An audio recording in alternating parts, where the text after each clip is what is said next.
in their own skin. To yeah. So the service that we offer are facial, slimming, and also spa treatments. However, during CMCO, we are not open. We are not open yet, and a lot of clients are quite,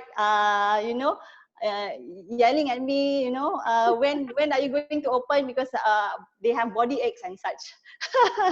Yeah, exactly. I can feel that, Tini. Yeah. All right. So yeah, we'll talk more about Tini later. A lot more that I want to know about Tini. Really, although I have known Tini since 2015, yeah, Tini, or 2014 Yes. maybe. Yeah, Yeah. yeah, around 4 to I 5 guess. years already. But we haven't really have a formal, or rather a very focused conversation like how we are going to do the conversation today. Yeah, I would like to introduce myself as well, just to share that my deep interest revolves around image and professional development. I'm an image consultant. My area of focus are appearance, behavior, and communication. That's why me and Tini, there are instances where we collaborate. We've been collaborating basically, not always, but once in a while, because our area of expertise, I think, is much more interrelated. Yeah. So, and other than that, other than having spa, I know that Tini has been doing training as well. In fact, correct me if I'm wrong, yeah, Tini. You are one of the Jurulatih Bertauliah, right? Under Jabatan Kemahiran Malaysia. Am I right? Jabatan Pembangunan Kemahiran. Jabatan Pembangunan Kemahiran Malaysia. Yeah, JPK. JPK. Jabatan Pembangunan Kemahiran, no Malaysia. Alright. So perhaps Tini will share with us about that later as well. Kan Tini kan? Yes, sure. No problem. So let me reiterate the intention behind the point of view series. We've been doing this for 17 times now, and the purpose of this session is to basically to enlighten each other, and hopefully right along the line of getting the light bulb moment, so that perhaps we all could act upon for the betterment of ourselves and also for others around us. So yeah, now tak sabar nak go into the questions, because Omar has prepared a few questions. I have a lot of questions. Yeah, so I'll handle to Omar. Omar? Okay, so Tini, sebenarnya kita pun dah kenal, tapi I don't know you really well. Kenal pandang-pandang macam tu je. Yes, I have a lot of questions. Sure. First of all, I just want to share that I've always been intrigued. Yeah, so intrigued by entrepreneurs and how they have been able to sustain themselves and become successful. So someone like you, dah berapa 15 tahun dalam bidang spa kan? Yeah. Dalam bidang spa kan? Okay. So my first question is, apa yang buat Tini pilih bidang spa? Oh, okay. That is an interesting question, Omar, because after graduated, I started my career in education line, actually in a college, private college in Shah Alam, for 5 years, and then a lot of due dates, a lot of documentations along the way. So one day, my husband actually came up with an idea. Tini, why don't you start a business all of a sudden, and things like that. But the only thing is that he will not give up his career, because he was so in love with his career. He was an oil and gas engineer back then. So I'm the one who should sacrifice. So basically, he's the one. My husband was the person who pushed me into this career, and Alhamdulillah, he's been supportive all this while. So I started learning. My teacher, my facial teacher that time, she was in Bangi, and I learned from her during weekends while working and having a child. Can you imagine? That is how I started that time. Wow. Yeah, that's how I started. basically being pushed by partner in crime lah. Okay. Tapi biasanya if you're pushed and you pursue, chances are there is some interest. So mungkin your husband boleh nampak kan that you have the interest. And I think it's good, right? It's a good partnership. Your husband has a stable income. And can I say that you were probably not so happy masa kerja in the education line? Yeah. It's quite routine, and I think I can do more. So that's why I think I can explore something new and something that is that I'm passionate about. So that's why I chose health as to do business. Health and beauty. Yeah, health and beauty industry. Yeah. So I think probably your husband knows you well. I guess so. Dia macam tak happy aja, you know. Like Yeah. He probably knows that you can do more, yeah. So that's really good. That's a blessing, in fact. Yes. Tapi back to the question, why? What made you choose the spa business? Sebab itu kena ada minat kan? Yes. True. At the point of time when he asked me to start a business, I was calculating and I was analyzing what business should I venture into. Then F&B is not my forte. I'm not into cooking so much, and then into tuition. At that point of time, I was doing part-time tuition, but I'm not into that as well. So I was actually, for your information, I love doing massage. So maybe because it's from my grandmother. I saw my grandmother how to do massage and how she did her massage and things like that. So growing up that way makes me, feel comfortable doing perform massage and make others happy. Being in their well-being lah. Okay. So did you start with massage first? Yes. Or you belajar ke macam mana? You belajar? No.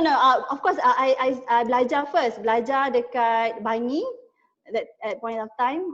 And my cikgu pun dah meninggal dah pun, Al-Fatihah. Memang weekend classes lah. I attended weekend classes and then pursue from there lah. So Tini. So you start dengan massage, lepas tu you move to facial and things. Yeah. Yes, true. So meaning, right, as I was listening to you, you started, of course, someone triggered you, which is someone that is closer to you, which is your husband. And then you figured it out that, okay, in fact, you have the passion on it.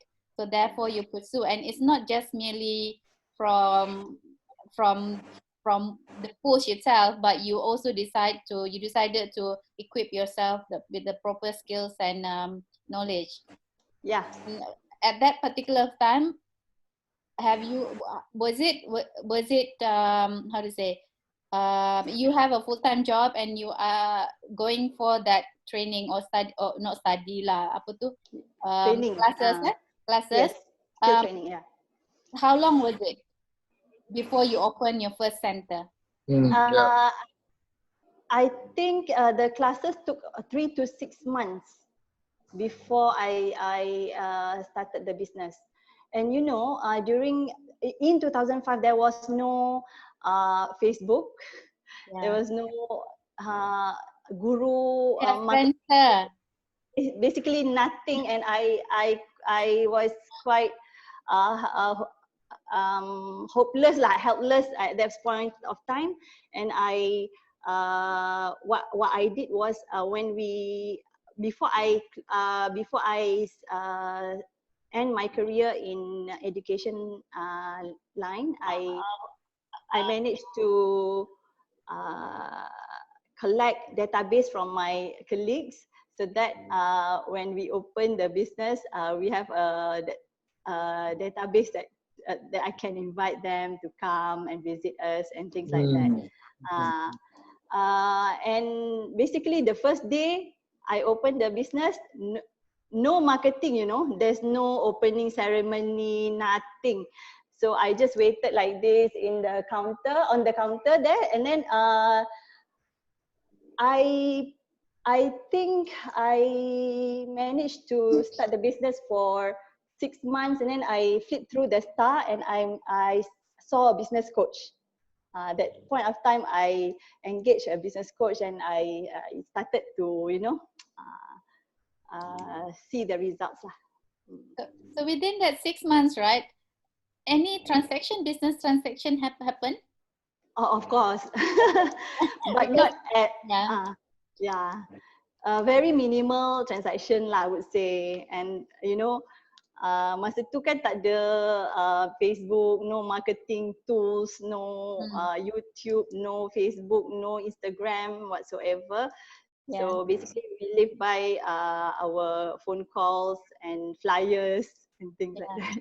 Why I asked that question is because the first, it's like really, it's like an infant kind of, not even a toddler yet, like if it's a baby.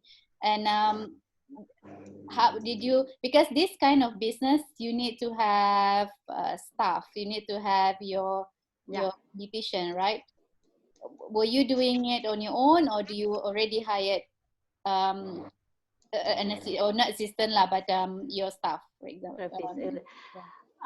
In the beginning, I was actually started the business because I just want to stop working in the education line, and then I just want to make extra income, just like that. But after I engaged the coach, I only in the beginning I only have one staff, meaning I perform the treatment and another one person. So the maximum we can do is like 8 customers per day, 9 customers per day. So the business coach told me that if you want to do more, you have to create mini you, Tini. So you have to create more staff. So in that point of time, and I that's why I started to recruit a lot of therapists, and I work on the business instead of in the business. That's how they call it lah. So I just focus on the marketing part and things like that. And in 2000, sorry, Tini, to cut you here. Perhaps because the audience might be wondering, what do you mean by on the business, not in the business? Okay, in the business meaning I do the facials, I do the slimming, I perform the business. I was the technician, but after I engaged a business coach, I started thinking on how to do the marketing instead of being in the operation itself. So from that on, I started to hire 2 to 3 staff, and then in 2008, Dermalogica Malaysia approached me to actually be one of the authorized dealer, and it was a blessing because after joining Dermalogica, my business really turned around, and we hit another level lah. We hit another level by joining them. Okay. So that was 2005, and then you joined Dermalogica 2008. So that's around 3 years. 3 years. Yeah, 3 years. And that was how many staff already? You had. After I joined Dermalogica, I have 3 staff, and then in 2008 itself, I branched out to Ampang. After I joined Dermalogica, we managed to branch out in Ampang, and I have another team in Ampang. So that's how I started to branch out lah after joining Dermalogica. Right. Uma, you have a question, Uma? Yeah, I was just wondering, it sounds very aggressive, very assertive, so I'm just wondering about, like I said, I'm always intrigued ataupun, so interested to find out how entrepreneurs think. Yeah? So when you first started, I know that in the beginning, you tak terfikir pun nak buat, and your husband bagi dorongan. and then you started the business. How did you feel? Were you like, yeah, I can do this, ataupun alamak boleh ke, you know? So how did you feel about how was your feelings when you first started? My feelings, it was, of course, alamak boleh ke? That is exactly my feelings, because I said, who is going to come to my shop, you know? And then after a while, after I started working on the business, apparently, a lot of our friends, they support our business, and you know, after a while, when we do a marketing, we do road shows and things like that, people start coming in, and it start, you know, develop our own database. Right. So after that, after seeing that happens, I changed my mindset, and it's actually, instead of siapa nak datang, I managed to change to, okay, everybody is my clients now. So Daripada siapa nak datang to macam mana saya nak tambah lagi orang datang, is it? Yeah, exactly. Yeah. Yeah. So I think because what would you say? What made that change? I mean, what was the turning point? I know you did things, but what was the feeling that came to you that made you feel that way? Come again? What was the suppose, feel? Okay, I know it sounds a bit complicated. I guess what I'm trying to say is that at some point your confidence level jumped. Yes. Right? Mula-mula like agak boleh ke tak. Then at some point, boom, it jumped, right? So do you remember what was the moment and what was the cause of that? Yes, mainly because of the reading. I did a lot of reading. Reading. What do you mean by reading? I read a lot of books. Yeah. Oh, okay. I read a lot of books. The first book that turned around my mindset is the E-Myth by Michael E. Gerber. E-Myth by Michael E. Gerber is about, that's the most important book that entrepreneurs should read. For me lah, even if you don't read, you just watch YouTube, also you get the gist of it, because it's a turning point, how you change your mindset from a technician to an entrepreneur. Yeah, instead of doing things yourself, you should leverage on other people to do it for you, and you know, and you should be thinking of how to grow the business, things like that. That's the most important book that I remember lah. Then I read Rich Dad Poor Dad lah, and then a lot of by Bradley Sugars. Bradley Sugars is the owner of Action Coach at the point of time, so their books helped me a lot. Okay. At the same time, you also had a coach. Yes, but I only managed to engage a coach, I think, about 6 months due to commitment lah.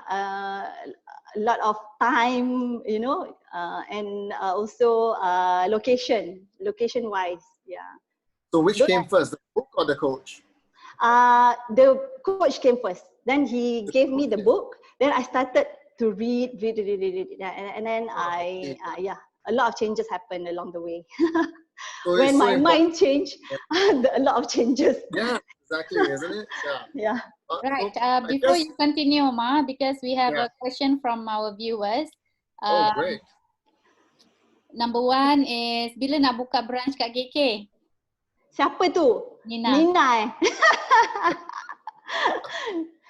Nina. Okay. KK, I don't know lah, not sure yet lah, Nina, because due to this pandemic, I'm still uncertain of what to do next. Okay, next question is, when you first started in Shah Alam, how did you start capital-wise? Your own investment ke, loan ke, or because since spa ni memang heavy in capital, isn't it? Because of the machine, the products, and also the facilities itself. Okay, to be honest, when I started business in Shah Alam, I was 26 years old. I barely have savings. And we started off very minimal. I started with SME bank loan under Tabung Usahawan Siswazah that point of time, 50,000. And I remember I only have one table in the as a counter and IKEA glass cabinet. That's all, just to display my products there. Then after we profit from the business, and we slowly change the flooring, we slowly change the signage, we slowly change the, you know, the bed and the rooms and everything. That's how I started from SME bank. What's your advice of people who wants to start business and having this kind of situation where it's exactly like what you are, what you mentioned just now? The capital was from loan, right? So how do you manage that? Because if you're not careful, because you have commitment, right? You have commitment. Maybe you would like to share with our audience, how did you manage yours? Okay, it was a rough road. Actually, it's a rough route along the way. To be honest, the repayment of the loan is not smooth as I thought it was. It was actually only 1,200 per month. Okay, we get revenue along the way, of course, but somehow I didn't manage to pay the loan, and suddenly I got a call from SME Bank. They want to visit. Okay, then they visit us, and they counsel me on how I can manage how to do repayment. Let's say they advise me to divide it into weekly basis. Weekly basis meaning if there's a 1,200 divide by 4 weeks, 4 weeks a month, right? So 300 per week. And surprisingly, I managed to do that. And that became a habit, and I managed to clear all the loan, and I became a SME Bank favorite client until now. That's how in business we have to manage our, not only in business, personally also we have to manage our financial carefully lah. Sometimes we, you know, misuse ke apa ke kan. So that advice really is very useful for me. Right. So when it comes to financial, you have to earn. Well, I mean, financial is interrelated. Well, it's about earning something, out of your, or get to have profit. Okay, put it simply, right? Yes. So to have that profit, you need to have customers in your case. So, and those customers are from your database. So how did you develop your database? Because you shared just now, you develop your database. How was it done? Okay, the most interesting way, the cheapest way is to actually, once you have a client, right, do facials, and if they love about your treatments, what you should do is, you should ask their permission. Do you have a friend who love to enjoy the treatments like you do? If you do, please jot down, and then I reward them. That's the most effective way and the cheapest way to grow the database. Apart from that strategy, I use from day one until now. And as for now, currently we are doing a lot of Facebook ads, and for your information, 80% of our sales come from our regular clients. Only 20% from new clients. Therefore, meaning we take care of our clients very, carefully. That's why during this pandemic, during this MCO, what we do is we keep in touch with them, serve them. If they need skincare to be delivered to their doorsteps, we do that. And we do a lot of social media contents during these MCOs to help them to achieve their healthy skin at home. These are the things that we do lah. Yeah, I had a question earlier. I forgot what it is. Oh yeah, competition. Sebab there's a lot of spa centers kan. So when you started this business, didn't you think, alamak, dah banyak dah ada, you know? So what's gonna make me be successful? Or what kind of thoughts were running through your head? Ataupun you tak pandang pun, aku nak buat macam ni, aku buat je. To be honest, of course, I thought of the competition, and even now the competition is becoming more and more. It's fierce competition in beauty industry. So I don't know. The recent activity that I do is I do survey for our clients. What are the things that we can do to further improve our services? If we usually listen to our clients very closely to get feedbacks from them and improve along the way. That is, I think, that is the things that I do lah. And a lot of every now and then I gather with my team. We do SWOT analysis together. What are the things that we can do to improve? What are the strengths? What are the weaknesses that we have? What are the opportunities? And what are the threats in the market?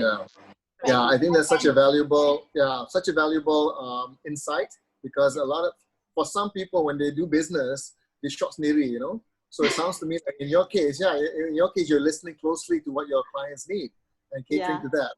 In fact, I can testify to that when Tini mentioned about they listen to the clients, because I have known Tini for quite some time, and Tini is a person who is really genuine in every gesture, in every move, not just because of you are the client, but because you are human being.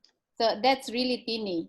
Another thing about Tini is that everyone is a friend. For her, it's like everyone is okay. Maybe I can exaggerate a little bit. Not only friend, but you are relative, regardless whether you are blood related or not. You can feel that. I don't know. It's somehow the vibes around Tini is that, you know, you feel peace and you feel, you know, that's how I feel, and others might be feeling the same too. So I think clients definitely, because as they are being a regular client of Tini Spa, they got to know the vibes around the spa. So I think that also gives you the advantage when it comes to competition. I think so. Okay. If I could just pick up on that, Jack, I think what you're saying is that when you go to Tini Spa, you're not just going to a spa place. You're going to a friend's place or a family's place because you feel special, right? Yeah, I can understand that. You know, I just want to share this. I go to a laundry place, right? And right now I'm staying at one particular neighborhood, and I go to this laundry place quite often. And I'm going to be moving soon, right? And there's no way that I'm going to go back to this laundry place because they hardly smile. In fact, the owner has never smiled at me, never even said thank you. The only reason I go there is because I kind of like their work, you know. But the minute there's another place where they treat you well, meaning they treat you as a friend. You know, they smile, hi, how are you? I think simple things like this are more meaningful, because after all, humans are creatures of emotions. You know, or maybe I'm more emotional than most. But I think it's so important, right? So I think I was going to ask you, what was your secret to your success? But I think Jack I'd like to add a little bit on that. I shared to... And I just want to ask you, I think we're frozen there for a second. Okay, you're back. Tadi line to start. Oh, okay. I would like to add a little bit on that. Yeah, that's what I always share to my team, my therapist, be sincere in whatever you do, especially when you serve your clients. Especially when, because after you perform massage, after you perform slimming, or after you perform facials to the clients, when they go back to their home, when they go back to their home and they serve their family, they feel better. They serve the family. When they go back to their workplace and they perform better. Actually, when you do it sincerely, not only you earn commission from the service, you also earn good deeds. That's how I always share with them, so that they sincerely do the treatments to them. I mean, you know, yeah. So yeah. related to being having an advantage in the industry, right? So I would like to ask you this question from our viewers. Which in fact it's actually Nina. So because you mentioned that after 3 years, Dermalogica approach you to be their distributor, right? Yeah. So the question is, what do you think made your spa so interesting that Dermalogica wanted to lamar you, or were they memang going on an aggressive recruitment exercise? What was it? Yeah. Oh, at that point of time, Dermalogica was expanding to Bumiputra market, because before that, all dealers are all Chinese, so they are now expanding to Bumiputra market, and they started to look for a salon that is active for 3 years and above, meaning a salon that already have existing clients rather than a new salon. That's why they approached me, I believe. Okay. I've got a question here, another question from your good friend from KK. Also, Nina, amazing. Nina, you don't have anything to do, Nina. You watch us. Okay. Another amazing entrepreneur. In fact, some of the things they're sharing, in principle, dia pun buat, like for instance, when you talked about servicing, making sure you service your loans and all that stuff. So she calls it paying attention to the technical aspect of the business, the technical aspect, making sure your debts are cleared and all that. So her question is, would you say your therapists are your most important asset? Yes, definitely, of course, because they are the mini-me's that I created. Mini Tinis. Yeah, so of course, they are the most important asset in my business. Okay, and her next question is, how do you recruit them and train them? Or I think more importantly, how do you keep them? Because once you train them, they have a skill. And with this skill, they can go anywhere, right? Especially if your spa already has a reputation, dia punya standard pun naik lah, dia punya saham pun naik lah. Yeah. So how are you able to retain your staff? Okay, I think my staff is the right person to answer that. I don't know why they stay with me. I think the longest staff that I have with me is 13 years. 13 years with me. Yeah, 13 years. Some are 7, some are 8 years. I'm not sure what are the reasons why they are still with me. But okay, so to answer the question, how to recruit them, I actually worked together with a lot of college vocational who train a lot of beauticians, like in Banting, the one in Banting and the one in Sapa. So I work together with their teachers.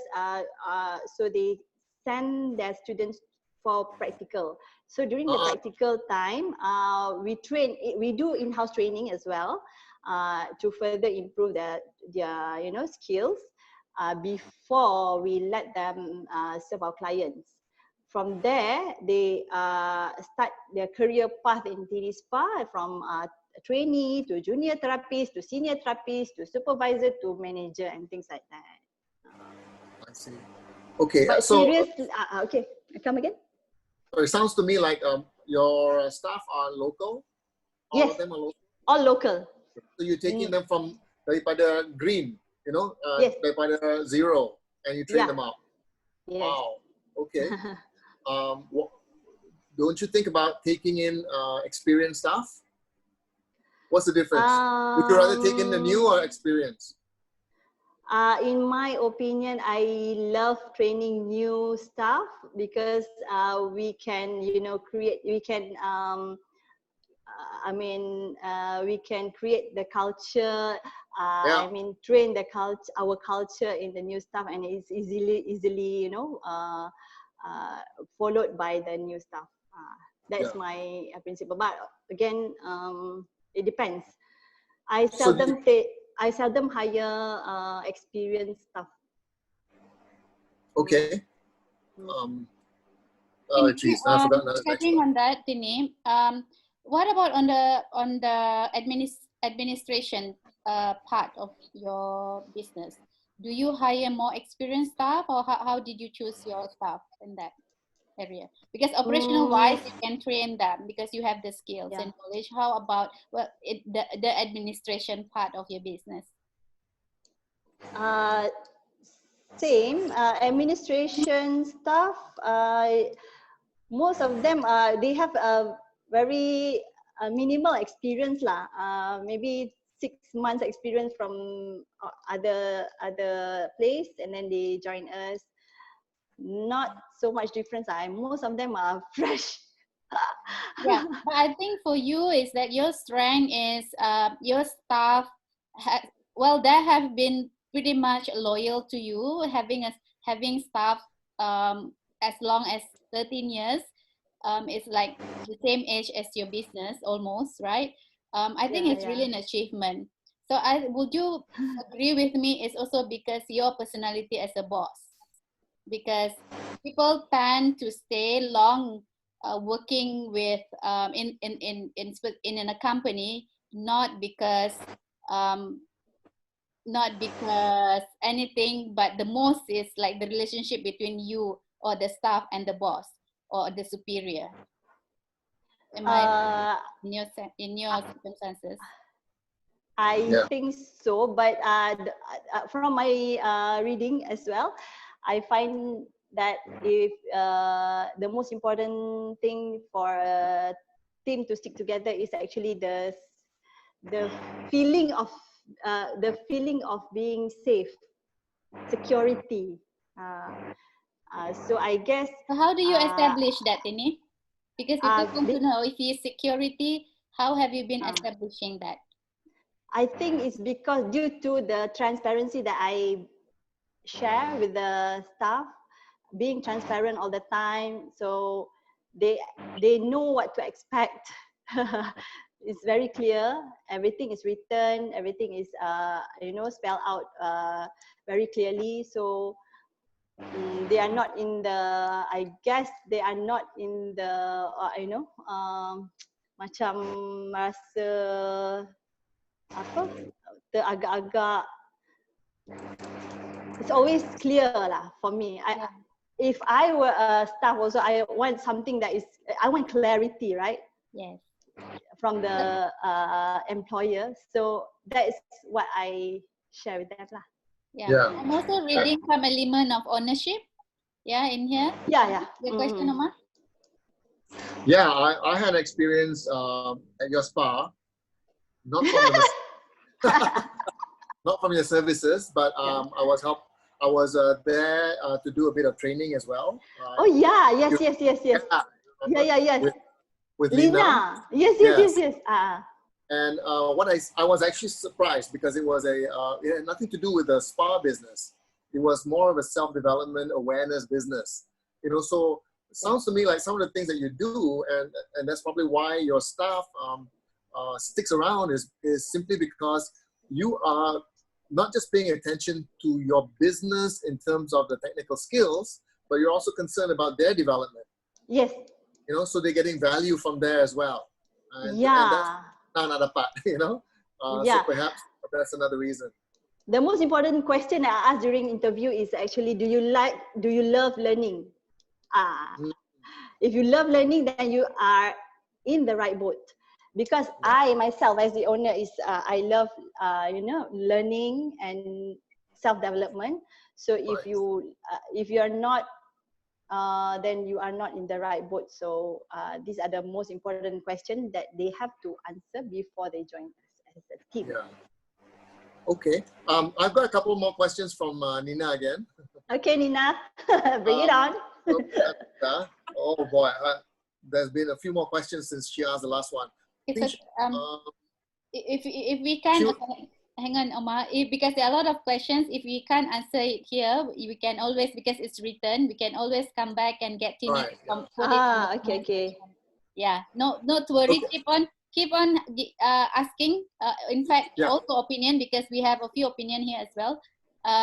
Good thing about when it is written is that we can always come back and get Tini to answer in the comment section. Yeah. Okay.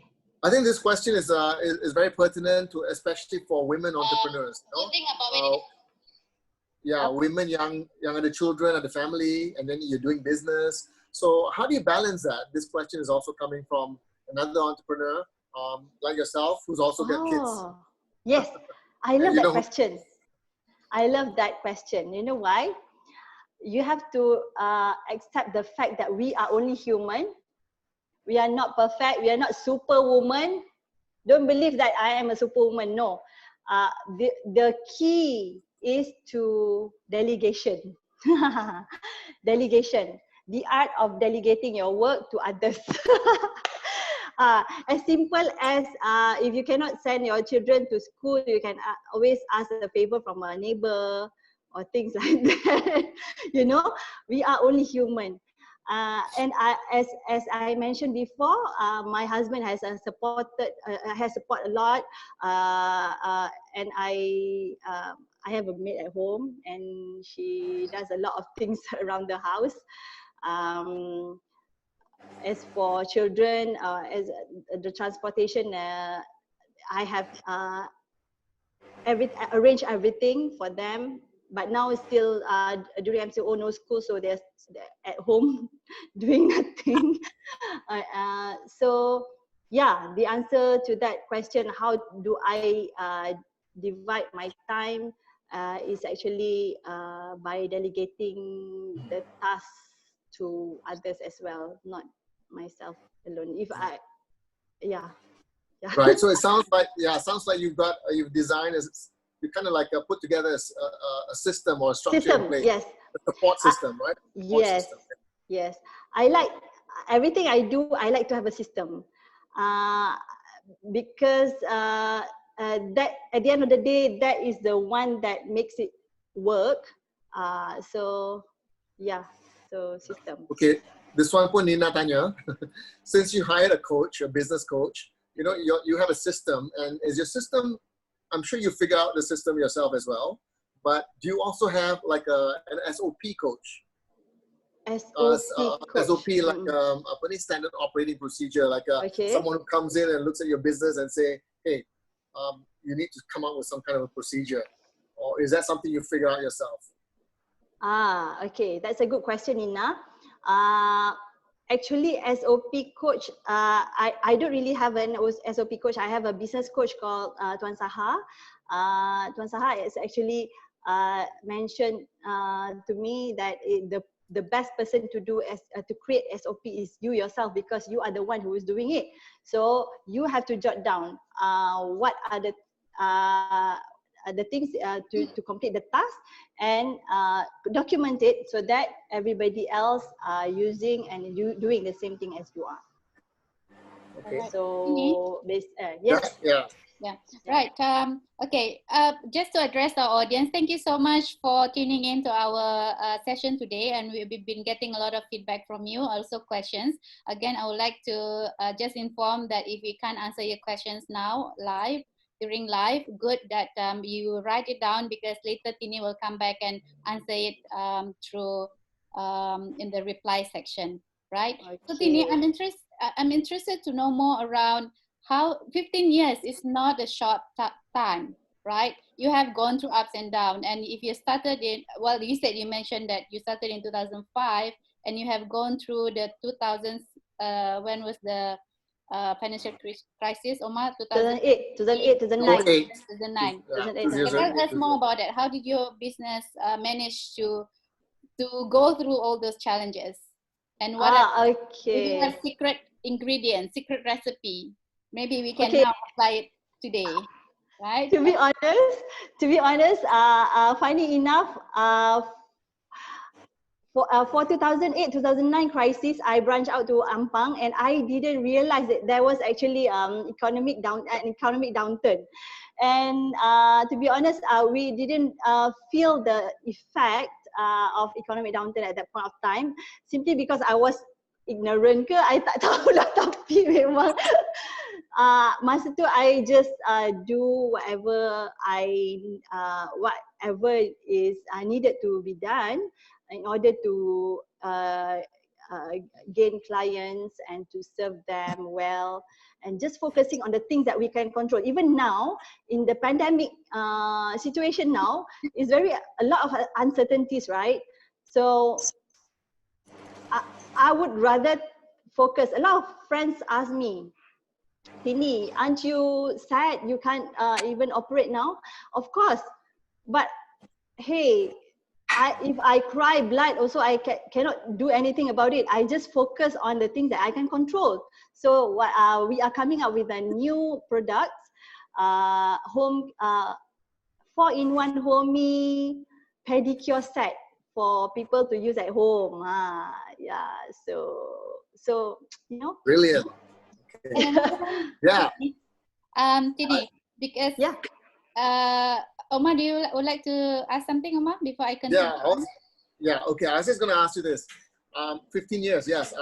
It's pretty much along the lines of what Jack asked earlier. So you must have had some major breakdown moments. Ada tak? Some major breakdown moments. Ada. Okay. Yeah. Can you just give us kind of like a background on that a little bit? Is it the business, your own personal issues? It's actually a business. Okay. I would like to share with you the third branch. It's actually not Bangi. It's actually Setapak. I wanted to open up in Bangi last time, but didn't approve by the Demologica. So I wanted to. Then I tried to find another location, and finally I settled down in Setapak, the third branch. At that point of time, the location wise is quite bad because no parking. And as you know, if people come to spa, they want to park a long time, like minimum 1 to 2 hours, right? Minimum 1 hour lah. And if you can't find parking within 5 minutes, then it's like ridiculous, right? So even myself, I come to the spa in Setapak, it's very hard for me to find parking. Then what more, my clients, so a lot of clients, they went away, and at the point of time, I didn't have a very strong SOP, and I do not have a system that can monitor online. Now we have everything lah. So due to a lot of factors, I have to sell. I have to close down the shop. But that is also a brilliant idea from my husband. Like, you can't be emotional about your business, you know. This is business decision. You have to make decisions. Okay. At that point in time, I was crying. I even he said to me, even McDonald's pun ada tutup tau. Dekat Awan Besar tu, McDonald's tutup tau. Dia cakap macam tu. So you have to make decision, Tini. If it's draining you, you cannot continue. Okay.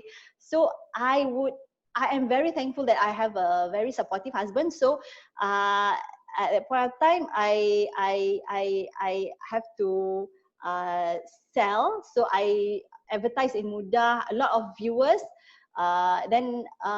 However, didn't manage to close, and until I called my mom. Because that one also Terima juga. You know, after I read a book called Mudahnya Menjemput Rezeki. Have you heard of the book? Mudahnya Menjemput Rezeki is actually a very it's an Islamic book lah. It's about doa ibu. So I called my mom. My mom actually, I told her about the story, and she said, okay. After 3 days, I received a call from a client who wanted to do facial in Setapak, but he's our existing client. She's a doctor. So now long story short, she bought the salon. Yeah. Okay. At 140,000. Okay, so you managed to recover from your breakdown. I mean, not so much the business, from the breakdown because of support and you didn't. Yeah. But how did you recover? I mean, what was your mindset like? Like, okay, that's done. You know, benda tu dah terjadi. Yeah. Bungkus. I was trying to minimize the loss. And we managed to minimize the loss, and at that point of time I was actually okay. Maybe at the point of time I wasn't ready to the team wasn't ready to, you know, to branch out. I was ready to that's I mean you know, everything is not ready lah, infrastructure wise, the team wise, and therefore I stopped for a while. I had two branches for quite a long time, so until I met Tuan Sahad. He asked me, you have been in business for so many years, you only have 2 branches. That is, so I was like, okay. So after understanding, Tuan Sahai has actually taught me how to understand your cost structure, to be in charge of your numbers. Then after you understand your financial statement, P&L and balance sheet, then you are more in control. I thought I was in control, but actually not. So after you understand all the numbers, then only I branch out to Bangi now. This is the Bangi outlet lah. Okay, good. Yeah, I'm glad you mentioned that, because I was trying to ask you what was your your secret sauce in looking at in assessing how successful your business is, and it's really in looking at your numbers, right? Yes, so there are some numbers correct. that you look at. Yes, Correct. of course. So let's cover another point where Tini is very eager for us to cover, which is Tini recently, recent years, you have embarked in women empowerment or social enterprising program, right? So Tini, tell us more about that. Oh, okay. As you know, I don't know whether you know or not, but I was raised by a single mother. I know that. Yes, in Kuching. So we have gone through a lot of struggles along the way. Nevertheless, I was happy during my childhood. You know, during my primary school, I brought nasi lemak to school to sell. During that time, 1 pack is 20 cents. 20 cents. So I brought back 2 ringgit, 5 ringgit per day, you know, to help my mom. And at that point in time, my mom was also sewing baju, jahit baju to raise us. And from there, I was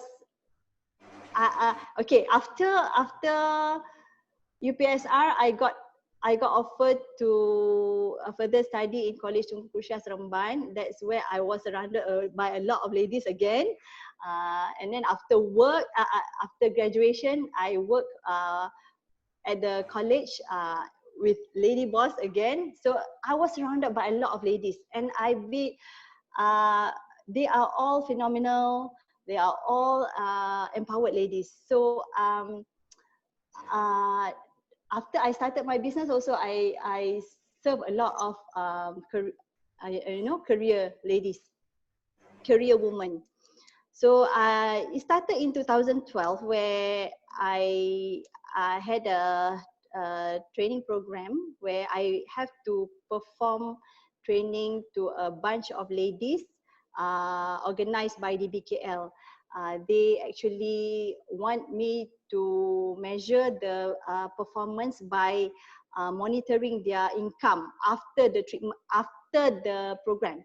So I remember this one kakak, before the program, she said she earned only 400 ringgit per month in KL. how do you, you know, raise a child in KL with 400 ringgit per month? And after when I met her again, she said, I have my postnatal treatment is fully booked until March. That point of time, I remember I met her in November. Her postnatal schedule is fully booked until March. And I asked her, how much do you charge for your postnatal service? 1,000, one week, 1,200 at the point of time. And before that, she was only earning 400 ringgit. So it's like quite a jump in income. And that is the point in my life that I think this is what I want to do. This is the way of giving back to the community, you know. By empowering them, by, you know, training them skills, massage skills, so that they earn a living. So it reminds me of my childhood, it reminds me of my mom and things like that. So until now, we have been training about 500 ladies around Selangor and KL lah. Wow. And I would say 70% of them earn, because we have been doing reports and monitor their income. They have 7% of them earn minimum 1,000 per month extra, and about half of them earn 3,000 and above. I have one lady in Banting, she earned about 13,000 per month. By That's doing, amazing. yeah. But of course, a lot of energy, a lot of effort, a lot of skills and knowledge I have to learn. Okay, I've got one last question before time is almost up. How does your husband feel now? Should I answer that, or should I answer? Well, how do you think he feels now? What do you think is going on in his mind? Probably tired of me. No. I think he's. I would like to thank him so much for always being there for me, for supporting me along the way. I think he is quite.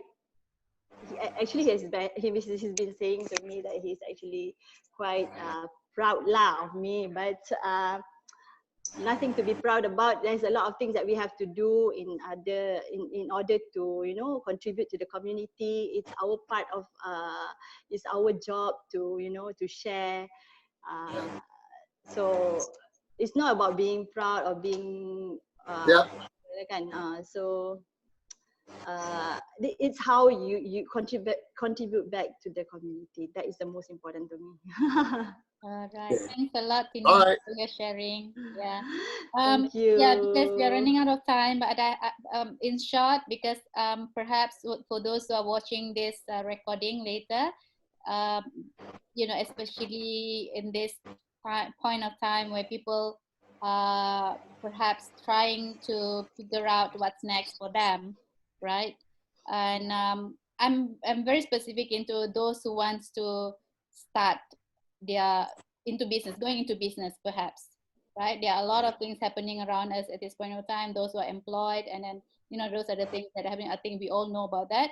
So if you were to advise startups, okay, I know this is going to be like the whole another session, but quick one, few words, what will be it for those who like to start a new business or going into business maybe? Yeah, going into business.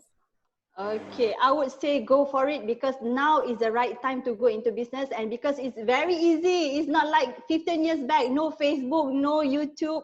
Everything is on your fingertips now. You can start a business on Shopee with very minimal cost with your smartphone.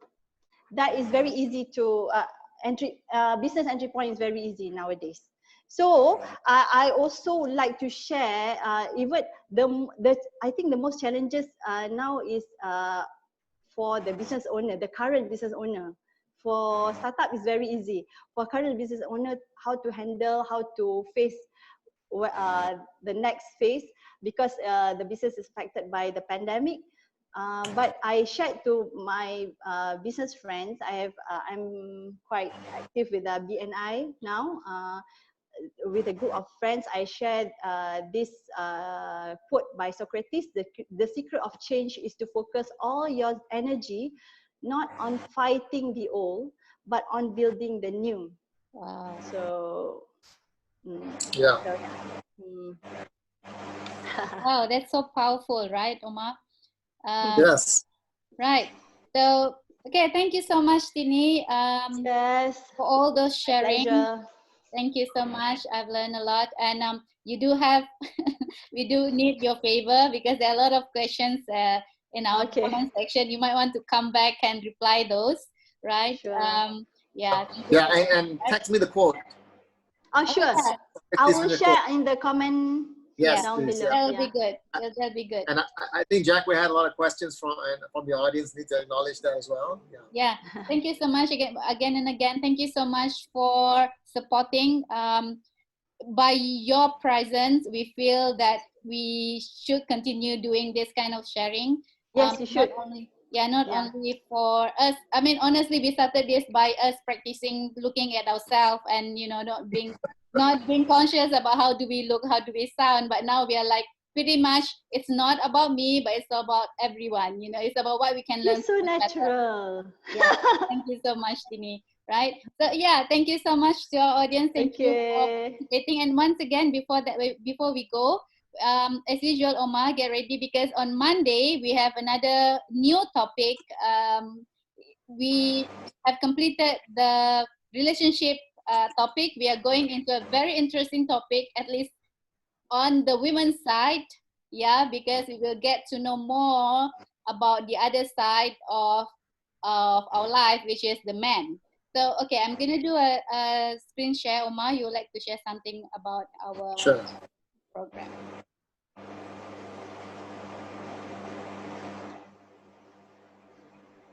Right. Okay. Yeah. Don't miss, Wow. guys. Don't miss this.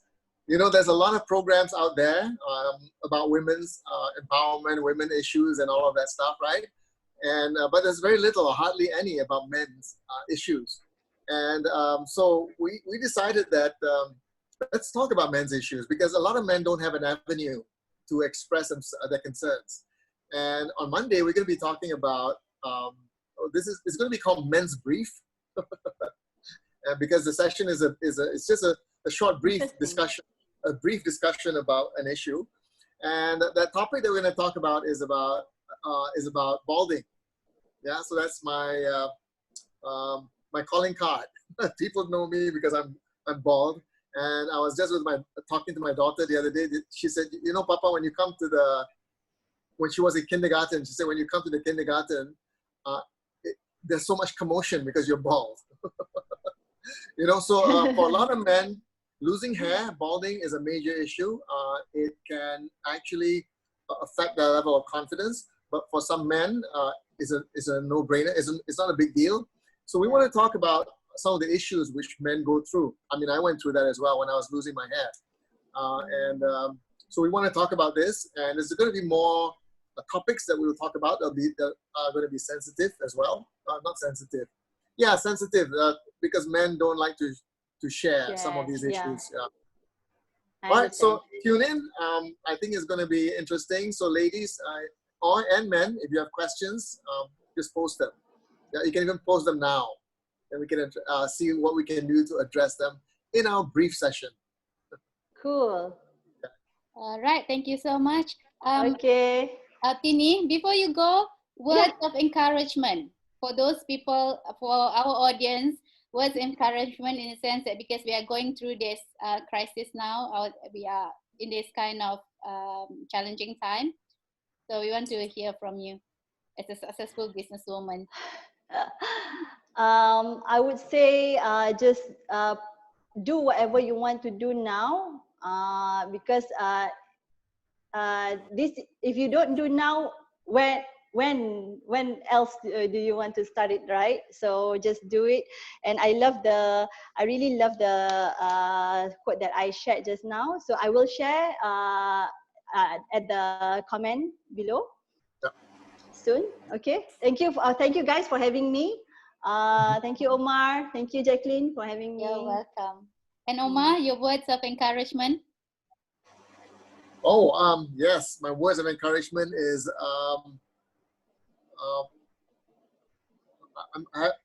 I know what it is, but I'm trying to phrase it because you know, when you mix around with people like Tini, Lina, and Nina, all these powerful people who've made something out of themselves, you yourself will change. There's no way that you can't. You don't. You know, it may take you longer than others, but it's inevitable. The change will come. So be careful, not be careful, or choose wisely who you mix around with. Yes. Yeah. Yes, Okay. So true. that's the phrase. Choose wisely who you mix around with. Right. Yes, correct. And for me, I'm pretty much into practicality. Exactly what Omar mentioned just now. Get yourself a support group. Those who satu kepala. You know, I like that word, satu kepala with you. And not only the kepala, but also the hati. Right? So yeah. Thank you so much. And I'll see you again soon, Tini. Okay. Bye. Bye. We end the live Facebook now. Thank you, everyone. Bye. Bye. Okay, no more on Facebook. Yay. Oh, good job, Tini. Thank Awesome. you. Guys, This actually, is, this is my first time. I dapat idea while I'm listening to you. Yeah, why don't we give words of encouragement to our audience? Yeah. Just came to me because people are keep on asking around that what's next. Yes, I should have said focus on the things that you can control. Lupa lah. Tak apalah. you did. You did. I did, right? Okay. You actually said it twice. Okay, good. Okay. Thanks a lot, So Tini. it's All right, guys. There's a lot of you. learning. Nantilah dulu, nak puji Oh, dulu. okay. Oh, nanti dulu. I think there's a lot of learning. I think people will appreciate this. Even Nina is saying, what did she say? She said something about, she said goosebumps. Very intrigued. Goosebumps, yeah, very inspiring. You know, so I think it's training like this is along the lines of what you're doing with your social entrepreneurship, which is to give back. Because through talk shows like this, you are inspiring others as well. I mean, I'm inspired. I'm already thinking, you know, doing, right? Yeah, so this is great. It's awesome. I think a lot of women will, not just women, men as well. I'm just sharing stories lah. But you know, by sharing stories lah, people like to listen to stories, right? Agree. Okay. Yeah, thanks again. Thank you, Oma. Thank you, Jacqueline. Bye. Bye. See you at 4 o'clock. Kita ada Zoom open house. Oh yeah. Okay. Betul. Okay. Bye. Okay, that was good, Jack. I mean, I like your questions. They are how shall I say, significant ones. Like, what are your words? You know, words of advice and things like that. It's just that caught me off guard. But those are good, lah. I mean, we should put it down. So that is a standard question. Yeah, it just came to me because of the people keep on asking. I wasn't ready as well. If you got it like you wasn't ready, I wasn't ready. So I want to ask my question, but I don't know what should I say. Yeah. Okay. Another tip. Yeah. You know, when you read your quote, work on your delivery, because when you're reading is very halting maknanya berhenti, so it doesn't sound smooth. So you really want to read it, and so that it's yes, you're reading, but it's also like talking. You know, because this is, you got to realize this is the beginning now. So right at the beginning, it's got to have the right impression. Because so it's got to have the right impression. It's got to flow well right at the beginning. So already twice, I think I like the quotes. It's a great idea to start with a quote. But twice, Nina, masa Nina punya interview dengan this one, you are reading it and your reading is not smooth. So it's it kind of it would be better if it's smoother. Okay. Right, Ken. Okay, bye. All right, talk to you later. I'm back to nak buka baju and continue my packing. Okay, It's so hot. Okay, Goodbye, Jack. Bye.